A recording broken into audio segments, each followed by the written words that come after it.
네, 요즘 젊은 세대가 쓰는 용어 중에 팝콘각이라는 용어가 있습니다. 편안하게 아주 재밌게 지켜보고 즐기면 되는 상황을 말하는데요. 이 프로그램의 이 코너가 제가 그랬었습니다. 그런데 이제 안에 들어와서 같이 이야기를 끌고 가야 돼서 팝콘각은 사라진 것 같습니다. 경제를 팝콘보다도 더 쉽고 재밌게 여러분들에게 아주 가볍게 하지만 정말 영양가 있게 전달해 주시는 두 분. 자, 세한대 특임 교수 김대호 교수님 모셨습니다. 어서 오십시오. 네, 반갑습니다. 네, YG경제연구소장 차영주 소장님 모셨습니다. 어서 오십시오. 예, 안녕하십니까. 네. 밖에서 이렇게 디렉션 주던 PD가 또 앞에 앉아서 이제 대화를 나누는 상황으로 잘 부탁드리겠습니다. 잘 부탁드립니다. 늘 하던 것처럼 저희가 오늘 퀴즈를 내드렸습니다. 학자금부터 시작해서 집을 살 때도 그렇고 누구나 이걸 내는데요. 보기 1번이 대출, 2번이 대충이었습니다. 혹시 힌트를 부탁드려도 될까요? 제가 이제 그 질문을 못 들어가지고 중간에 들어온 기간에 했는데 일단 뭐 우리가 이제 학자금 관련해서는 정말 어렵죠. 네. 많은 분들이 이제 이것을 이제 그 빌려서 이제 내는 건데 계속해서 이제 내야 되는 부분들이 있는데 이거 꼭 학자만 아니더라도 우리가 이것을 대충 생각해서는 안 된다라고 봐요. 우리가 이제 이것을 주도 면밀하게 내 계획과 맞춰서 해야 되는 부분들이기 때문에 특히 이제 돈과 관련된 문제에서 항상 문제가 발생하는 것은 신중을 기하지 않는다라는 맞아요. 거죠. 예, 그렇기 때문에 신중을 기해야 되는데 신중을 기하지 않는 단어는 항상 돈의 문제를 야기할 수 있기 때문에 정답에서 제외시켜야 된다. 네. 완전 증문즉답이네요. 말씀드리도록 하겠습니다. 뭐 이보다 명확한 게 어디 있겠습니까? 예. 금융권에 이자를 내고 이 돈을 빌리는 행위를 이것이라고 하는데 네. 예, 인생은 대충 살면 안 됩니다. 예, 특히 돈 문제는요. 네. 친구 간이나 부모 자식 간에도 정확히 해야 되거든요. 그럼요. 학자금을 내기 위해서 은행에서 돈을 꿀 때 대충은 절대 안 되기 때문에 정밀하게 해야 된다. 이 말씀만 드리겠습니다. 네, 자 대충은 안 된다라는 말에 여러분들 보기 선택은 이미 끝나셨을 것 같습니다. 자, 경제는 글로벌하게 우리 국가 또 우리 생활을 둘러싼 주변의 넓은 시각의 경제 이벤트들을 살펴보면서 봐야 되는데 이게 경제랑 무슨 상관이야 하실 수도 있겠지만 중요한 문제가 있습니다. 푸틴 대통령과 김정은 위원장이 북러 회담을 했습니다. 우주기지에서 했고요. 많은 서방 세계나 국제사회에서는 우크라이나 전쟁을 놓고 군사적인 교류를 할 경우에는 가만히 있지 않겠어라고 경고도 했지만 뭐 여러 가지 상황이 복잡합니다. 일단 이 회담 자체도 사실은 여러 가지 역내 변화를 줄 수 있거든요. 교수님 어떻게 평가하십니까? 지금 전 세계적으로 가장 위험한 두 인물을 꼽으라면 당연히 푸틴 러시아 대통령과 북한의 김정은 위원장일 것입니다. 네. 두 분 다 지금 미국 등 서방 국가로부터 강력한 경제 제재를 받고 있는 있죠. 나라이기도 합니다. 자, 이게요. 좀 시간을 조금 뒤로 돌리면 1945년 2차 대전 이후에 세계 경제가 새로운 판 또 세계가 새로운 질서가 생겼을 때 그때 흔히 냉전이 시작됐다 이러는데 네. 그 냉전이 시작되면서 첫 번째 전 세계에 직접적인 냉전이 왔다는 것을 알려주는 최초의 사건이 바로 러시아의 당시 소련 네. 스탈린과 북한의 김일성과의 만남이었습니다. 그것이 1950년에 한국 전쟁으로 이어지면서 그때부터 냉전 체제가 왔는데요. 그렇죠. 지금 또 한 번 신냉전이 지금 열리는 것이 아닌가 그런 우려를 하고 있는 사이에 이 두 사람의 만남 이분들이 어떤 결정을 하느냐에 따라서 세계가 완전한 어떤 신냉전 시대. 자, 신냉전 시대와 구냉전 시대는 뭐 여러 가지 면에서 같은 점도 있고 다른 점도 있는데요. 과거의 신냉전은 주로 안보 면에서 네. 왜 너 이데올로기가 좋냐라는 것의 싸움이었다면 지금은 경제가 여기에 많이 지금 붙어 있습니다. 네. 그래서 특히 코로나를 거치면서 공급망, 프렌드리 쇼링이라는 얘기가 나올 정도로 네. 아는 사람들끼리 경제 교류한다. 이런데 그 구냉전 시대 때는 원래 그 양측의 경제망이 없었기 때문에 네. 이게 서로 두 나라 두 진영이 충돌한다 하더라도 경제적으로 큰 어떤 임팩트가 없을 수도 있었는데 네. 지금은 다 연결이 되어 있거든요.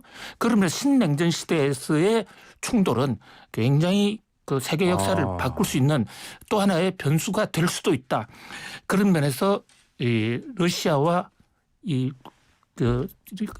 북한의 어떤 밀착, 네. 특히 무기 거래를 만약에 한다면 무기 거래 자체가 지금 경제 제재 위반이기 때문에 다른 나라 입장에서는 거기에 대해서 제재를 하지 않을 수가 없고 그렇다면 이것이 어떤 아주 위험한 신냉전 체제에 불을 붙일 수도 있다. 그러면서 지금 예의주시하고 있습니다. 경제에 영향을 더 줄 수 있는 상황이다. 사실 과거에는 저희가 미디어에 종사하잖아요.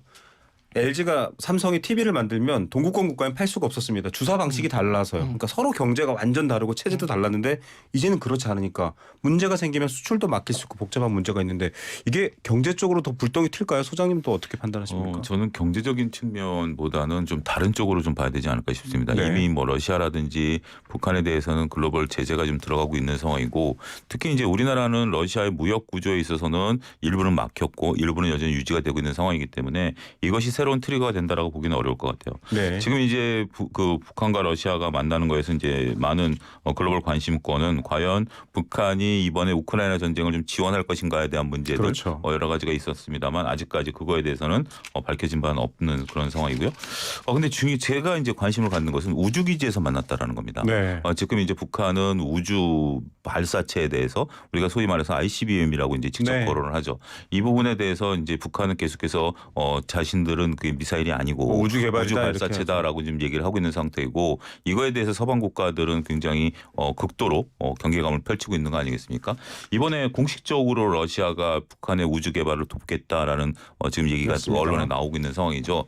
특히 이제 뭐 우주 개발을 통해서 이제 우주에 있는 양성이라든지 이런 어떤 뭐 인력의 양성뿐만이 아니라 우리가 우주 개발을 돕겠다라는 것은 이것은 또 기술에 대한 네. 탄도대에 대한 부분들도 있기 때문에 이 부분은 아직 언론은 주목하고 있는 것 같지는 네. 않아요. 하지만 중기적으로 봤을 때는 이 부분에 대한 어떤 상징성에 대한 부분들도 우리가 안보 면에 있어서는 네. 우리 해봐야 될 문제다라고 말씀드릴 수 있겠습니다.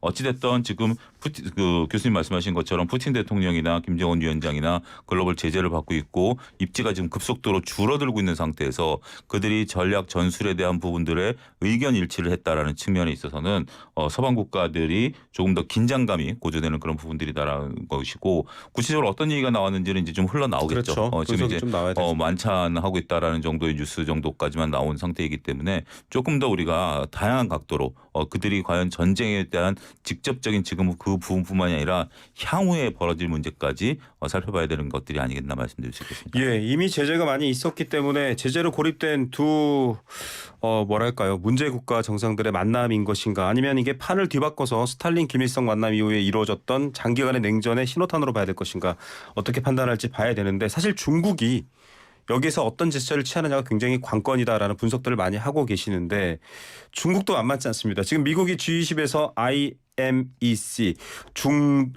인도 중동 유럽 경제 회랑 이름도 어려워요.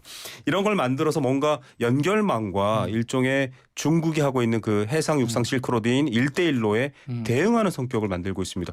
약간 기시감이 드는 게요. 약간 양극화 시절에 뭔가 경제나 이런 것들을 블록해서 우리끼리 아까 먼저 프렌들리도 얘기하셨지만은 그런 양상이 다시금 좀 격화되는 것도 같습니다. 그런데 교역이 없는 상태가 아니라 중국, 미국도 미국, 러시아도 교역이 있거든요.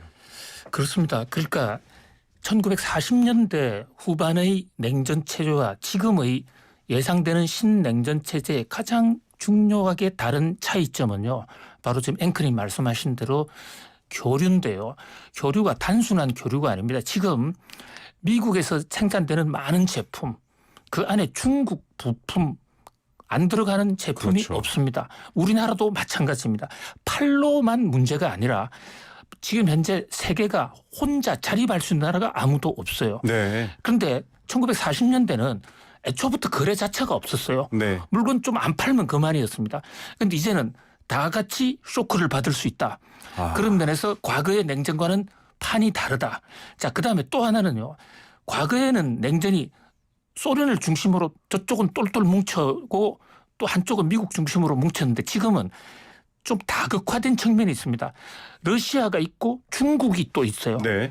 자, 지금 중국도 미국과 상당히 관계가 아주 미묘합니다. 네. 이번에 그 IMEC를 앵커님이 말씀해 주셨는데 네네. 우리 언론에서 의외로 좀 크게 부각을 안 시켰어요. 네. 굉장히 중대한 어떤 이 세계 경제사에서의 변화라고 보는데요. IMC라는 게 I가 인도, 예. M이 중동, 네. E가 유럽입니다. 네. 이 인도에서 중동으로 유럽을 연결하는 인프라망을 미국이 돈을 투자해서 깔겠다 이겁니다. 네. 근데 이게 바로 시진핑 국가주석이 10년 전부터 추진해왔던 올해로 꼭 10년째를 만든 1대1로 네. 중국말로 이따이 이루라고 하는 그 중국이 10년 동안 공을 세워서 지금 중국 중심의 인프라망을 깔아왔지 않습니까? 네. 거기에 이탈리아가 최근에 지금 빠지려고 하고 있거든요. 네. 그 공백을 치고 나가서 어떻게 보면 중국의 1대1로 한 중앙을 미국이 치고 들어간 형국이에요. 맞습니다. 거기다가 인도란 나라는 지금 중국과 국경 분쟁을 하고 있는데 거기에 미국이 돈을 대주게 되면 그래서 인프라를 깔게 되면 이것은 아시아 유럽 지역에서의 미중이 뭐 직접적으로 경제적으로 전면전 상황으로 갈 수도 있거든요. 네. 그래서 새로 형성될 수도 있는 이 신냉전 체제는 중국 변수, 미국 변수 또 러시아 변수를 같이 감안해야 되고 네. 그러다 보니까 지금 중국과 대만과의 지금 긴장 관계도 만만치가 않지 않습니까? 그렇죠. 우크라이나 러시아에 못지않게 이런 것들이 한꺼번에 연결이 될 수가 있다.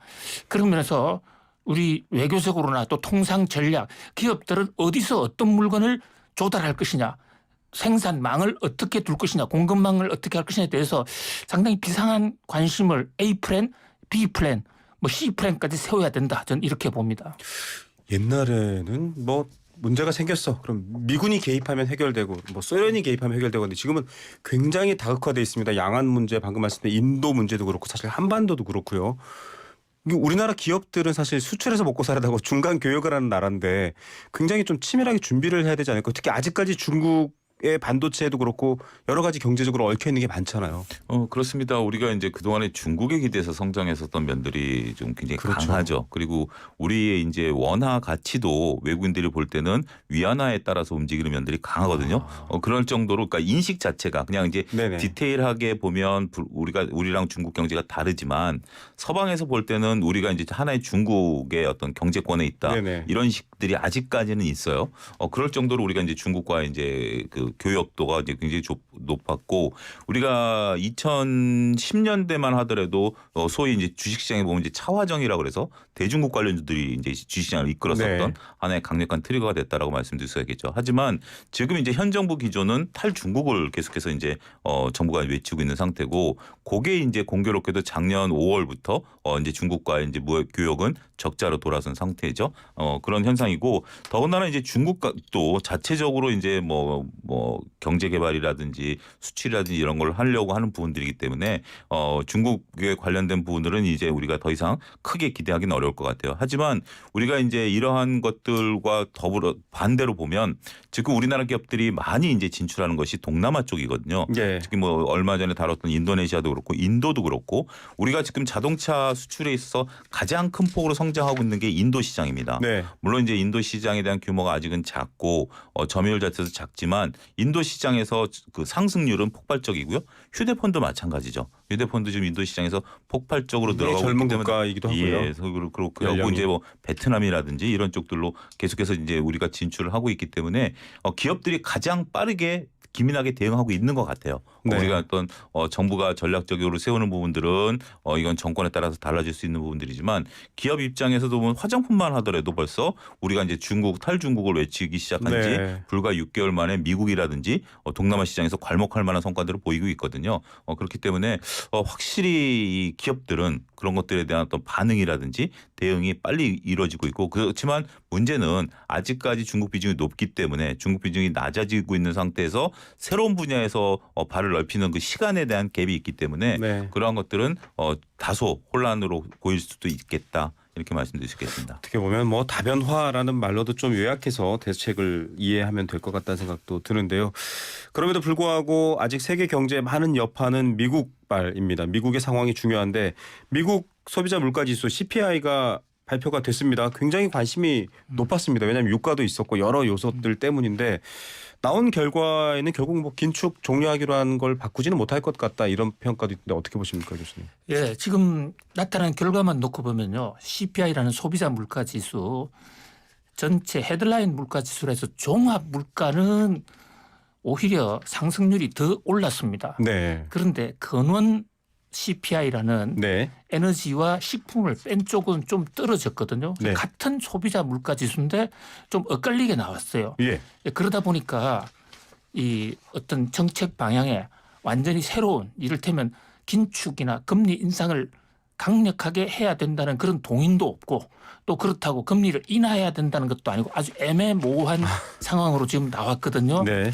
그러나 저는 뭐 상당히 좀 앞으로 세계 경제의 물가 고민이 굉장히 많을 것이다. 를 네. 예고하는 중대한 시그널이다 이렇게 봅니다. 왜냐하면 지금 물가가 지난번 9.1%까지 올라간 이후에 CPI 기준으로 꾸준히 떨어져 왔었거든요. 네. 상승률이. 그런데 한 달 전에 이제 그 상승률이 상승 반전을 한 데다가 이번에는요 무려 3.7%나 올랐습니다. 네. 바로 지난달이 3.2%인데 0.5%포인트나 오른 거예요. 네. 그래서 굉장히 높은 상승률입니다. 자, 그런 면에서 그동안의 금리 인상이나 각종 안정화 정책이 효과를 거뒀다라고 해서 일부에서는 골디락스 얘기도 많이 했는데 네네. 골디락스는 아직 오지도 않았을 뿐만 아니라 네. 골디락스는 없다. 사실 골디락스 말은 경제학적 용어는 아니에요. 그렇죠. 그래서 지금 굉장히 민감하다. 왜냐하면 이제 미국이 금리 인상을 더 할 수 있는 수단이 별로 없습니다. 네. 더 이상 금리를 올리면 미국의 재정이 파탄을 나는 그런 상황이다. 지금 기준금리가 5.5%거든요. 네. 매우 높은 상황입니다. 그런데 물가도 안 잡혔다. 그러면 결국 물가도 못 잡고 경기도 침체할 수 있는 스태그플레이션이 올 수 있는 신호등이다. 네. 뭐 그런 관점에서 저는 이번 CPI 발표는 부정적인 시그널이 많이 나왔다 이렇게 봅니다. 예. 스태그플레이션 많은 분들이 사실 굉장히 두려워하면서 한 번씩 등장하는 단어입니다. 계속 가격은 계속 올라가는데 뭐 여러 가지 투자라든지 돈은 안 벌리는 상황일 수도 있고요. 교수님 금리까지 좀 연결해서 말씀해 주시죠, 소장님. 예, 그게 지금 이제 교수님이 충분히 우려하실 만한 상황이 지금 이제 유가가 최근에 네. 90달러까지 올라간 것이 오롯이 지금 반영이 안 된 거거든요. 네. 물가가 이제 막 올라가기 시작한 초기에 현재 지금 물가가 반영된 거고 지금 9월 달 들어선 지금 유가가 90달러대 이제 안착을 하고 있고 일부 전문가들은 100달러 넘어설 것이다라고 지금 예상을 하고 있는 상황입니다. 그런데 일단은 지금 우리가 그 유가에 대해서는 러시아와 사우디가 130만 배럴을 감산을 했지만 네. 지금 미국은 셰일 오일이라는 이런 걸 60만 배럴을 증산하고 있는 상태거든요. 절반을 미국이 생산해내고 있음에도 불구하고 유가가 올라가고 있다라는 측면이죠. 네. 그리고 이제 경기가 이제 중국 경기가 만약에 꿈틀댄다라면 그 비구 이안이라든지 이런 사태가 좀 마무리되면서 꿈틀대기 시작한다라면 결국 유가에 대한 수요가 올라갈 것이고 예. 그럼 유가가 또 CPI를 끌어올릴 수밖에 없는 거 아니겠습니까? 그러면 지금 이제 가장 그 고민은 그런 것 같아요. 카드가 없다라는 거. 미국이 쓸 수 있는 카드가 없다라는 거 그런 부분들을 보게 된다라면 우리가 생각했던 것보다 피벗은 더 멀어질 수밖에 없는 거고 다양한 고려들을 이제 하게 된다라면 경기 하방 압박에 대한 부분들이 더 커질 수밖에 없고 네. 실질적으로 금리를 못 올린다 하더라도 미국의 회사채 금리라든지 국채 금리가 꿈틀댈 가능성이 있다라고 본다라면 이번에 CPI가 꺾이지 않았고 이것이 이제 유가가 본격적으로 반영되는 시점인 다음 달 수치가 나오게 된다라면 문제의 복잡성은 더 커질 수도 있겠다 이렇게 생각할 수 있을 것 같습니다. 예. 상황을 좀 더 봐야 되는데 방금도 언급하셨습니다만 여러 가지 가격 조정이라든지 뭐 금리 이런 상황보다도 실물 경제 상황도 봐야 되는데 중국 쪽을 좀 봐야 되겠습니다. 여기에서도 많이 얘기를 했었지만 비구이 위안 좀 한 곱이 넘겼다 얘기가 나오고 있습니다. 즉 돈 갚을 시점을 또 좀 밀어준 거거든요. 근데도 불구하고 뭐 부채라든지 여러 규모를 보면 조단이 뭐 굉장히 큰 금액입니다. 예. 한숨 돌린 건가요? 한 곱이 넘긴 거는 정확한 팩트입니다. 그런데 비구이 위안이 당면하고 있는 문제는 곱이 하나가 아니고 앞으로 지금과 같은 고비가 한 20개 정도 더 있다. 이런 점에서 네. 이제 시작이다 이렇게 볼 수가 있습니다. 그리고 현재 비구이 위안이라는 회사 말이죠. 이 회사의 이 부채는 크게 두 가지로 구성이 네. 되어 있습니다. 하나는 중국에서 빌린 위안화 채권이 있고 예. 하나는 뉴욕 증시 등 외국에서 빌려온 외화 달러와 빚이 있는데요. 네네. 이번에 고비 넘겼다는 게 중국 내에서 중국 내에서 채권자들이 우리 좀 천천히 돈 달라고 그럴 테니까 같이 한번 잘해보자 이렇게 해서 뭐 상환 기간을 유예한 거거든요. 예. 이것은 중국의 그 풍토로 봐서 공산당이나 중국 금융당국에서 부탁하면 언제든지 이루어질 수 있는 거였어요. 네. 그런 면에서 고비를 넘었지만 별로 중요한 고비 아니었고요. 바로 다음 주에 달러와 채권을 못 갚아가지고 지난 한 달 전에 한 달 유예한 게 있습니다. 그게 네. 다음 주에 들어옵니다. 그래서 이번에 중국 내에서 상환을 유예한 것은 바로 그 달러와 채권 그 연장 협상을 놓고 중국 내에서 우선 우리도 연장했으니까 네. 외국 그 금융기관들도 좀 협조해달라 이런 것을 요구하기 위한 하나의 조건부라고 보여져요. 근데 외국 금융기관들 입장에서는 과연 B구의 위안을 믿을 수가 있냐. 믿을 수 있다면 지금 돈 안 갚아도 좋으니 천천히 갚아라 할 수 있겠지만 이 회사 좀 도와주더라도 전망이 없다라고 생각한다면 블랙락이라든지 여기 많이 물려있는 미국 금융기관 입장에서는 아니야. 이 자리에서 우리 파산하자. 파산하고 있는 자산 서로 정산해서 가져간다 할 수도 있는 것이거든요. 네. 그래서 사실상의 중대한 첫 고비는 다음 주에 있을 국제 달러와 채권 협상이다. 이제부터 시작이다. 이렇게 봅니다. 예. 자, 이 달러 채권 이자가 약 297억 원 또 있는데 이것도 못 갚아서 지난달에 또 미룬 거고요. 이런 상황이면은 소장님, 지금 사실 중국이 그간의 부동산 과열도 뭐 막으면서 규제도 있었지만 최근에는 부동산 시장이 너무 얼어붙을 것 같으니까 규제도 좀 풀고 있거든요. 되살아날 수 있나요? 아니면 결국 이 위기를 그대로 교수님 말씀처럼 고비가 계속 오는 걸 못 막게 되나요? 한 가지 이제 희망은 뭐 베이징이라든지 상하이, 선전 등에서 대도시 주택 거래량이 급증하고 있다라는 겁니다. 네. 나름대로 이제 중국의 당국이 이 규제를 좀 풀어놓은 상황이고 그런 것들에 따라서 아무래도 우리가 이제 뭐 부동산이라는 것은 또 상황에 따라서는 또 갑자기 수요가 또 몰릴 수 있는 거 네. 아니겠습니까? 이런 것들에 대한 숫자. 근데 이 숫자를 우리가 이제 뭐 어떻게 해석하느냐는 별개의 문제다 하더라도 일단 증가하고 있다라는 것이 비구이 위안 입장에서는 내세울 수 있는 카드가 된다라고 말씀드릴 수 있겠죠.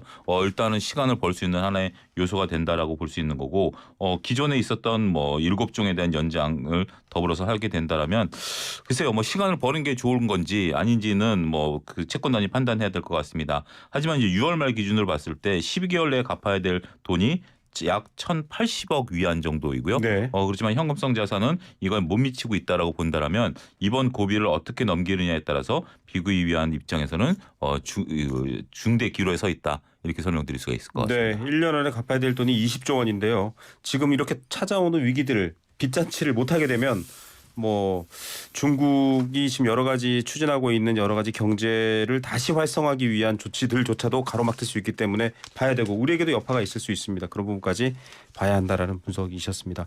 그리고 또 하나의 소식이 있습니다.